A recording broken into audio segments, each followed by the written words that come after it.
Paper money was supposed to make an empire stronger. Instead, it helped destroy it.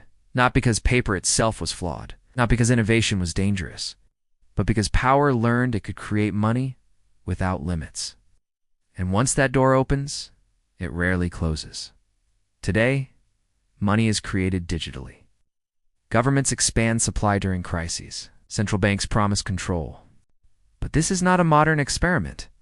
700 years ago, one of the largest empires on Earth tried the same thing, and it ended in collapse. In the 13th century, the Mongol-led Yuan Dynasty ruled China. It controlled vast trade networks, massive cities, complex taxation system. Moving heavy metal coins across such distances was inefficient. Silver and copper were expensive to mint and transport, so the government introduced something revolutionary: state-issued paper money. These notes were backed by imperial authority. Citizens were required to accept them. At first, the system worked. Trade expanded, commerce accelerated, economic coordination improved. Paper money looked like a brilliant innovation.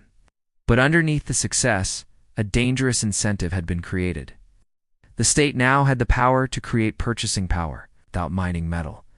Initially, paper currency was limited. It was issued carefully. It circulated alongside precious metals. People trusted it because supply was controlled.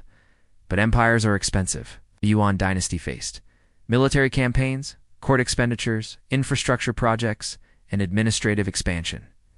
Tax revenue was not always enough. So instead of raising taxes, instead of reducing spending, the government printed more notes. This decision felt harmless at first. After all, printing paper was easier than collecting silver. And as long as people accepted the notes, the system functioned. But money is not paper. Money is trust. And trust depends on scarcity. As more paper entered circulation, something subtle began to change. Prices started rising. Food required more notes. Labor demanded higher payment. Merchants adjusted for uncertainty. The government responded by issuing even more currency. This is the classic inflation spiral. More money, higher prices, more money printed to compensate even higher prices. To protect the system, the state made refusal illegal. People were forced to accept paper currency. But forced acceptance is not the same as confidence. Foreign traders began rejecting the notes. Citizens hoarded silver. Black markets emerged. The more the government tried to stabilize the system, the more instability spread. Eventually, inflation accelerated dramatically. Paper that once represented prosperity became nearly worthless. Tax revenues collapsed because taxes were paid in devalued notes. Military strength weakened because soldiers demanded real value. Economic breakdown always comes before political breakdown. And that pattern repeated here. By the mid-14th century, the Yuan Dynasty faced mounting rebellion. Peasant revolts spread across provinces. Trade networks fractured. Confidence in imperial authority eroded. The paper money system, once an innovation, had become a symbol of mismanagement. Eventually, the dynasty fell. Not solely because of paper currency, but because monetary instability accelerated every other weakness. Inflation doesn't just raise prices, destroys coordination. It erodes contracts. It weakens institutions. When money becomes unreliable, the system holding it together begins to crack. The empire attempted reforms. It issued new notes. It blamed counterfeiting. It imposed penalties. But none of these addressed the core problem: excess creation of money without discipline. Once trust is broken, replacing the paper does not restore confidence. The foundation had already shifted.